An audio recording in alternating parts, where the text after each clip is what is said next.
type 1 diabetes is a chronic autoimmune disease where your white blood cells, for an unknown reason, will attack your pancreas until it's permanently non-functional, which means that your body no longer receives insulin or glucagon, and that means that you can't properly break down your food. Um, because there is an unknown cause and there is no cure, the diagnostic process is usually um, really not well done because it really mimics a severe disease. Um, the patient will undergo severe weight loss, lethargy, vomiting, until they are inevitably hospitalized. And at that point, you realize that they are a type 1 diabetic. Um, the life of being a type 1 diabetic, it is permanent because there is no cure, so it never leaves you. And it involves, there's no more guardrail with your pancreas. So you are now responsible for regulating your blood sugar, which means you need to prick your finger and put blood in a glucometer about 4 to 10 times a day. With manual insulin through an injection or insulin pump therapy. Um, and it's very much a balancing act that no one wants to play. It's very different from type 2 diabetes in that it has nothing to do with diet or lifestyle, and it can show up at any point in your life, and no one really knows why. During our internship, we even met a young boy who was diagnosed at 6 months old. Um, for our internship, we wanted to base all of it around children and the fact that insulin is less than a century old. It was discovered in 1921, 1922 by Frederick Banting. And this is a photo of a young boy before he was given any insulin therapy and after. Before he was given insulin therapy, the way to control the diabetes was through a starvation diet and exercise, which meant that the kids couldn't really eat anything and they had to exercise all the time to at least try and keep it under control. But eventually, a lot of patients did die. But after insulin therapy, patients were able to regain their weight until they were healthy weight, and they were able to live a semi-normal lifestyle, and they were able to live into adulthood. So since we both are researching pediatric endocrinology and researching type 1 diabetes, we didn't want to write the exact same paper. We weren't allowed to. So we decided to break it up into two separate categories. Angel researched the physical aspects of type 1 diabetes and technology, and I researched the mental aspects. During my researching process, I had a lot of previous experience, so it was kind of hard to write thinking from the aspect of, oh, I don't know any of this. How am I going to write this? So when I did, when I got into the groove, it was a lot easier. I researched the technologies and techniques that have improved the lifestyle of young diabetics. And some of those technologies are the insulin pump therapy, which instead of getting two different types of insulin through manual injections, you get a short-acting insulin, typically no log or Humalog, and then a long-acting insulin called Lantus. And the long-acting insulin lasts about 24 hours. But with insulin pump therapy, you're able to regulate your long-acting insulin through no log or Humalog, but you can have different basal rates throughout the day. You can monitor it on an hour-to-hour basis if you need to. And I personally feel like insulin pump is a lot more advanced than just injection, and it is. And you have a lot more opportunities with the insulin pump. And the continuous glucose monitor monitors your glucose for 24 hours a day, 7 days a week, except for the 2-hour wait period while it loads. But CGM is really useful, especially for young children who don't really have good control of their diabetes, because they have the sharing capabilities with their phone and with their parents' phone. So if the child goes low and can't wake up from it, their parents will wake up from an alarm, and then they can go and fix it. The same thing with the high.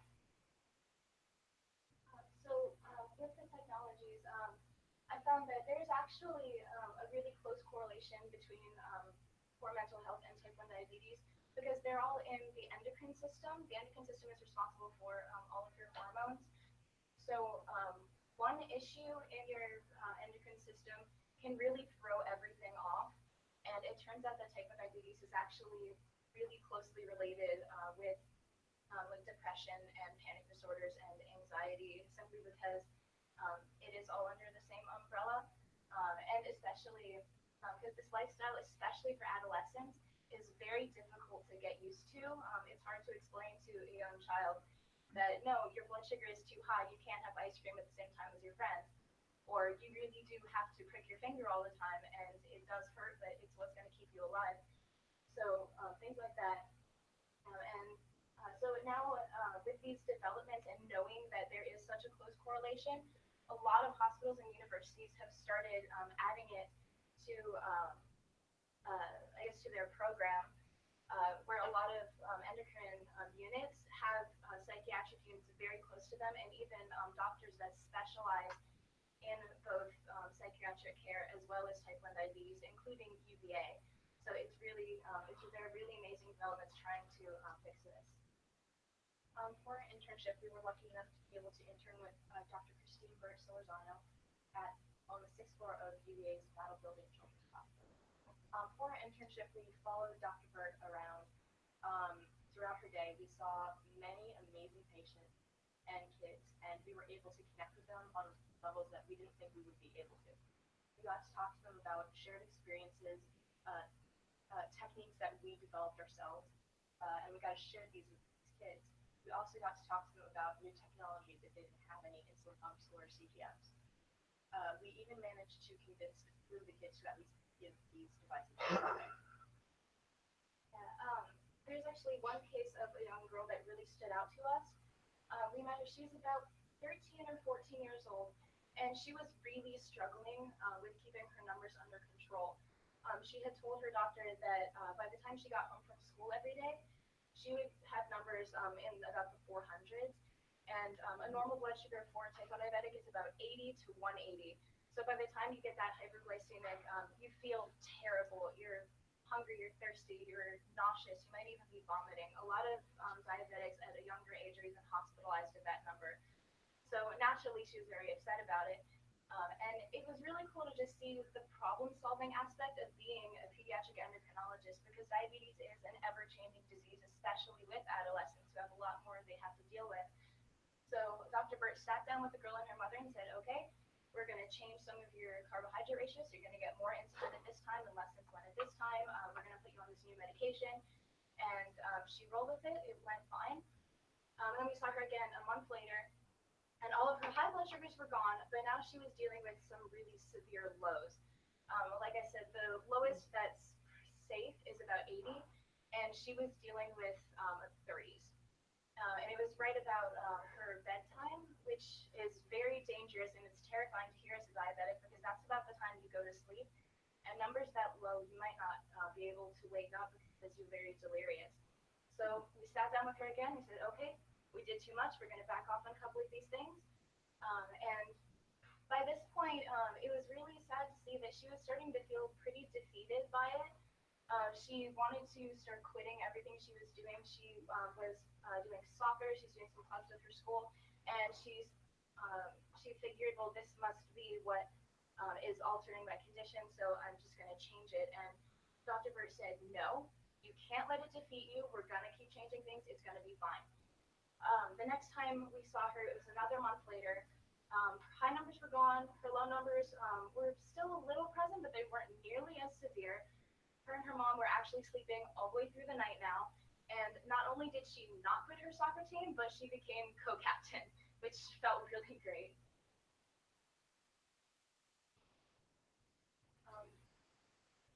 While during our internship, we met another young girl.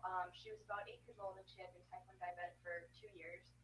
And her mom had just recently gotten her the CGM. They hadn't inserted it yet because they didn't know where they were supposed to insert it. They thought they had to go back to the hospital once a week to insert it. So I was able to sit down and talk to the mom about, no, you can do this at home, and I know the needle looks big and scary, but it only hurts as much as any normal injection. And I got to talk to her about the positives about having CGMs and some of the drawbacks. For example, if a drawback is you can't take it into the swimming pool or into the ocean because the transmitter is not waterproof, sadly. But I also got to talk to her about an insulin pump. Mom didn't think her daughter was going to get an insulin pump for like another 2 or 3 years, but I was able to talk to her about, even though she didn't get a lot of insulin, For example, I get about 90 to 110 units a day, and this little girl only got 20 to 30 units a day. But I told her that you can regulate the insulin pump a lot more precisely, and you can give more precise units, because with her daughter, if they even gave half a unit more, her daughter could go low. So you can give up to 100th of a unit with insulin pump. So I felt like if she had this, she would be able to have less lows than she was having. So her mom and her daughter decided that they would go to a class in February. Unfortunately, during our internship, we were not able to take any pictures patients, but we did manage to get a few photos off of people. This is one of the rooms we would have been in, and this is one of the waiting rooms. Patient confidentiality does not apply to you. So for our community service, we wanted to stick working with kids, and we wanted to stick working with diabetic kids, because they're very inspiring, and it's a lot of fun to be able to work around them, since both Angel and I were diagnosed at pretty young ages. The first JDRF is formerly known as the Juvenile Diabetes Research Foundation. They're the leading global organization for diabetes funding and for the awareness of it, especially with kids. The first time I encountered it, I was very newly diagnosed. I was about 9 years old, so I only had diabetes for a year. And within that year, I had not found anyone else who was a diabetic. And being a 9-year-old, I thought, okay, this is just something that I have. But I found that there was a walk event in Richmond, so we decided to go. And it was a really amazing experience to see. There were hundreds of people there. There were kids from way younger than me to adulthood who had been dealing with diabetes. And they had a lot of really engaging events. They had games, they had walks, and like every food stand would show you exactly how many carbs was in each thing, which is just really cool. Um, and so something like this, to just be able to raise the awareness of it, and just raise the pride of being a diabetic, because a lot of the times it's something that you just want to keep to yourself, especially in the elementary school and middle school ages, where it's crucial to not be different. Um, so we were able to contact JDRF over the summer, and just in March, we were able to put on the Walk to Cure Diabetes at the Fluvanna County Middle School with the help of Principal Stang and our wonderful mentor from JDRF, Brittany Balbach. We put on the Kids Walk for Kids because we did want to center our project around children, even if they weren't diabetic. The kids did all of the funding for this, and they raised an amazing amount of money, more than we thought they would. And on the kickoff date, March 13th, I was able to go. Unfortunately, Katie was sick. I saw Brittany put an amazing video up. It was written by kids for kids, and it was telling the story of these 3 young kids who were diagnosed at 1 year old, 5 years old, and 6 years old. It talks about Keegan Lawson, Mia Lee Rochelle, Quentin Burgess, please come to the front office. These kids were talking about how they were diagnosed, when they were diagnosed, how they felt, and how they felt. And after the video was over, Brittany continued on describing the differences between type 1 diabetes and type 2 diabetes. And she highlighted the fact that type 1 diabetes is not a patient's fault. And she had this cute little slogan that was, we want to turn type 1 into type 2. And she gave the kids, I felt they were quite good motivations to help fundraise. Principal Stang offered to throw pizza parties. JDRF was going to give them a banner, and if they reached their goal of $5,500, and Principal Stang painted the symbol on his head, and I really wanted to see that. So after Brittany was done with her speech, I was able to go up during 7 of the presentations and talk about my story. I gave them some of my statistics, like I was diagnosed when I was 10. I was 65 pounds at diagnosis. My fasting blood sugar was 585, and my A1C was 14 plus, which is the top of the A1C scale, which is basically a grade. So I failed. And when I was diagnosed, I had to check my blood sugar 10 to 15 times a day. I had to get 4 to 5 shots, and it was really scary for a young girl who change. And then in that week, I was diagnosed with type 1 diabetes. I packed up my house and I moved to Virginia in 1 week. Then I described how I was feeling when I was growing up as a diabetic and how I met my best friend Katie, because we were thrown together because we were both diabetic girls. It was the nurse's idea, but it was a good idea in retrospect.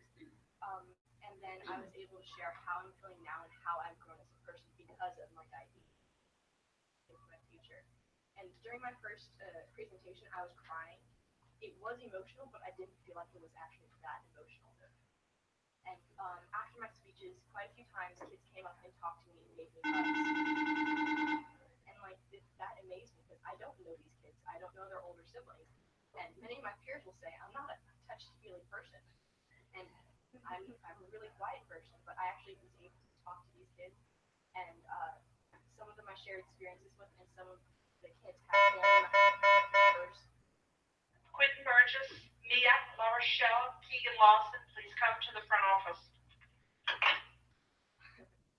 Had family members or knew people who were type 1 diabetic. And it was just an amazing experience. And then on the walk day, March 24th, it was really dreary and so cold in the morning, but it warmed up and everyone had an amazing time. We raised $100 for the Capstone Cure box, which was the kids put $1 in the box and they got to wear a hat around all day. And during this, the kids ran around, hopped, skipped, jumped, played around the track, and they even played music for a while after they fixed it. And we all just had a good time. So you can see here, firstly, you can probably tell that it was a very windy day, but this is our amazing mentor, Brittany Baldacci, and she was actually a type 1 diabetic herself, which made it even better. It was a lot more, she was a lot more relatable to us. It's not just for JDRF, and clearly because she works at JDRF, she cares a lot about diabetics and diabetic children. But we even made a game of it. We would all check at the same time and see who had the better number. So that made it a lot more fun from our end as well. She won. Yeah, she's really good at it. So for our legacy, we have a few things that involve our legacy. First of all of the kids at Urbana County Middle School, between singular donations to the Caps for a Cure box, which ended up being a little over $100, I think, to like going door to door, going to classrooms, their family members, and even online donations, they were able to raise almost $2,600, which is just really, it's really amazing. That's a pretty large sum of money for type 1 diabetes research. And even though they didn't reach their goal, I was just amazed at the kids for how well they embraced this event. Because this was something that when we were in middle school, it was completely non-existent. Either us, the nurse, and the teachers we told about it were the only people who knew even what diabetes was, let alone how to take care of it, or even caring enough to want to cure it. So I'm really hoping that along with the legacy of being able to bring this back to the middle school every year, and even other Urbana County schools, I'm really hoping that the diabetics at that school, and I'm pretty sure there are about 12 of them right now, that the diabetics at that school are able to see that, yes, there is an organization that is looking out for them all the time. Unfortunately, since we did not reach our goal, Principal Stang did not go on his head. We're looking at next year, though. What I learned during this was that I definitely want to go into the medical field. While I may not want to be a doctor, no discredit to any doctors, anywhere, but I feel like nurse practitioners get to spend more time with the patients than doctors, and that's what I want to do, because I do want to spend time with patients, and I do want to help them, and I feel as a nurse practitioner, I personally would be able to help them. What I learned something that I never expected to learn. When I was 8 years old, I was in second grade. I just diagnosed, and I decided, okay, this is clearly what I want to do for the rest of my life. So I decided, okay, pediatric endocrinology. And I set myself on an academic path that I never thought I would be on, that led me to Blue Ridge, and it led me to this internship. And that led me to believe that I actually really don't want to do this. Even though I wouldn't trade my experiences here for anything, like Angel said, that you don't get a lot of patient interaction as an endocrinologist. I found myself, we only saw our patients once a month, maybe once every 2 or 3 months, or even 4. So I found myself wondering, like, hey, I wonder how this girl is doing, but I'm not going to see her for another 3 weeks. Um, which really just, I want a lot more hands-on. I want to be more involved in the kids' lives. Um, and I'm very happy for this internship that I was able to realize this now rather than during my residency. I'm not entirely sure what I want to do at this point, but I know that I want to keep volunteering with JDRF and keep doing everything I can.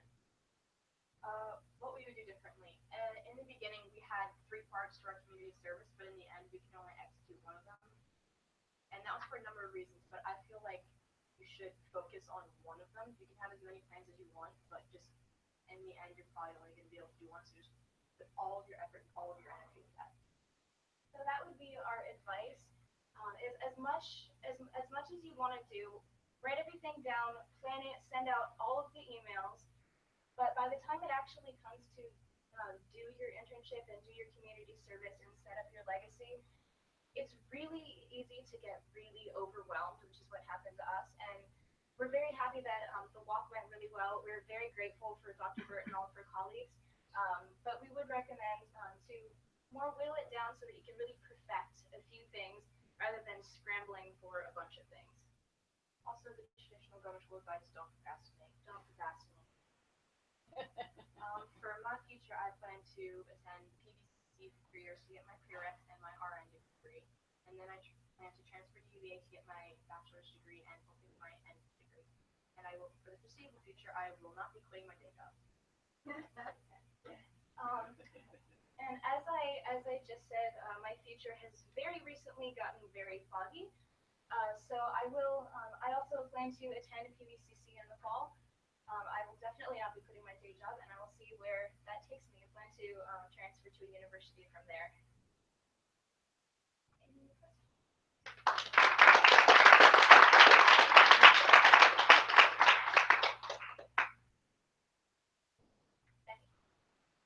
Okay, so I talked to you guys a lot, so I kind of think I know a little bit, but like I don't understand the difference between like CGM and insulin pump. And also the second part of my question, Angel, what was the significance of like getting the woman to start a insulin pump class sooner? Like would that like positively impact her daughter like at the time, or is that something she's in the future? I feel like since she's 8 years old, she hasn't started puberty yet, and she doesn't have as many hormones as we do as teenagers. So I feel like if she gets that sooner rather than later, she'll have a better control over her diabetes when puberty starts, and then hopefully that will transfer throughout puberty. Whereas I started in the middle of puberty, and my numbers were all over the place. I barely had any control over it, although I did have good A1Cs. Since I've had the insulin pump, I have had a lot more control, and my A1Cs have been consistently in the 7s, which is a great A1C for diabetic. So the insulin pump is actually a lot more crucial for actually regulating your diabetes. The CGM is more of an optional device, but the only other option than the insulin pump is insulin injections. So with the insulin pump, you have a tube that connects to it, and it's able to administer your insulin throughout the day in ways that you wouldn't be able to do with an injection unless you gave multiple injections per day. You can set a basal rate, which means that'll give you like just a little bit of insulin throughout the day, and you get to decide what the trend of that is. So the insulin pump is how you actually receive your insulin that you need, whereas the CGM only monitors your blood sugar, which I don't want to discredit the device because I've had it for a few years and I wouldn't trade it for the world. Your CGM, it lasts a lot. Its injection site lasts a lot longer than the pump because it's not administering anything, but it'll check your blood sugar every 5 minutes rather than you having to prick your finger. So you do still have your needing prick your finger goes from about 8 times a day down to maybe 4 or 2. So it's more of a convenience, and it'll let you know trends that you wouldn't be able to get from just pricking your finger. Pricking your finger, you see on the glucometer, like, okay, I'm 110. I'm going to be fine. But if you have a CGM, it says you're 110, but your number is rapidly dropping. you're not going to be fine to go on a run because you're going to go low really soon. So it gives you a lot more information to really be able to regulate your diabetes, but it doesn't give you any medication whatsoever. Yes. How many, you said something about, one of you said 12 students. Were you talking about 12 diabetic students in the middle school or in the county? In the Just school in system? just in the middle school. All right, you don't know the elementary numbers? I do not off the top of my head. I know actually that there are a lot more younger diabetics than there are older diabetics. And that is something that I wanted to research, but I ended up losing the time for that. So over the summer, I will be researching that a lot more on why type 1 diabetes is actually rising. But I know that there are about 12 at the middle school because I had many conversations with saying about it. I believe there are about 6 or 8 of us in the high school. Not entirely sure about the elementary school. Right. That particular topic is really quite interesting to me because I have a niece who was juvenile diabetic and did not take care of herself. So there's problems with her vision. So tell me a little bit more about what can happen if students and family and parents don't realize and know the results that can happen if you do not have a clear understanding of, of being a diabetic type 1. And it is very odd because it's a brand new language that you have to learn sometimes at a very young age, and it's a lifestyle that is very difficult to adapt to. And diabetes isn't like a blank slate. There isn't a textbook for it. Like here's what you do at this time of day. Every diabetic is different, so it's very difficult to really grasp how yours works. And especially if you're diagnosed at a younger age, then you do have to go through puberty with it. And as everything is changing, your numbers change as well because it is endocrine, so your hormones affected a lot. Um, I know that it takes a lot of work to really realize how your body works with it, and it's really easy to slack on it. Um, I know sometimes I'll just see a plate of food and like that's probably 60 carbs, so I'm just gonna give insulin for that. But a lot of the time I'll have to pay for it later, and sometimes it gets sometimes you're blindsided by food. Like pizza is actually, as soon as you're diagnosed, they tell you to stay away from it or really worry about it because it has its initial carbs. It's probably about 30 or 40 carbs per slice, but because of the amount of carbs with your blood sugar won't react to it for about an hour after you eat it. So you really have to constantly be watching everything. And for a small child, it's very, very difficult, especially all of the math that goes into it as well. Um, there are a lot of long-lasting effects that can occur that a child can't really realize. That problems with vision, there's problems with healing. That if you don't have a very strong control over it, you can scar very easily, or you can just your wounds take a lot longer to heal, things like that. And yeah, vision is a main problem. It's like diabetics usually have to go to the eye doctor about 2 or 3 times a year, which is more than usual. Thank you. First, thank you for sharing your experiences with us. I appreciate that. I feel like I learned a lot.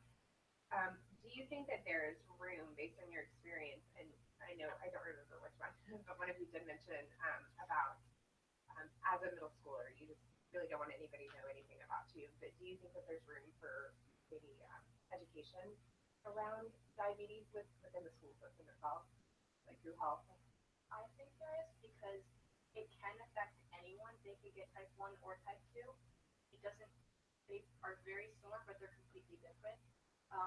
But if you know what it is, before you are actually diagnosed, you will have a better understanding of how to control it. And also, if Katie wasn't diabetic, I probably wouldn't have been able to stay over at her house nearly as much because her parents and her wouldn't have known what it was. They wouldn't have known how to help me if I just passed out on the floor. They wouldn't have known what to do.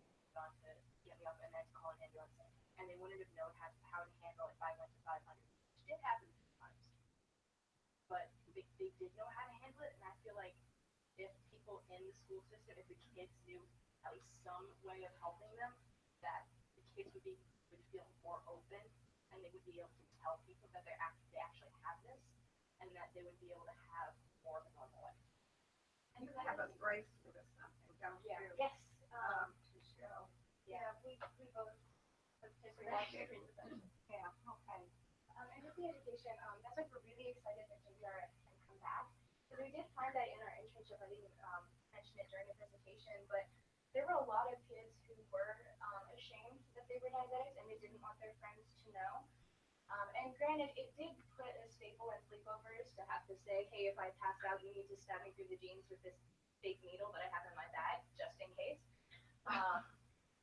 But we saw a lot of kids, like there's another young girl who completely refused any sort of insulin pump or CGM because they are devices that are on you constantly. I have mine right here. Mine is here and mine is here, but the site is here.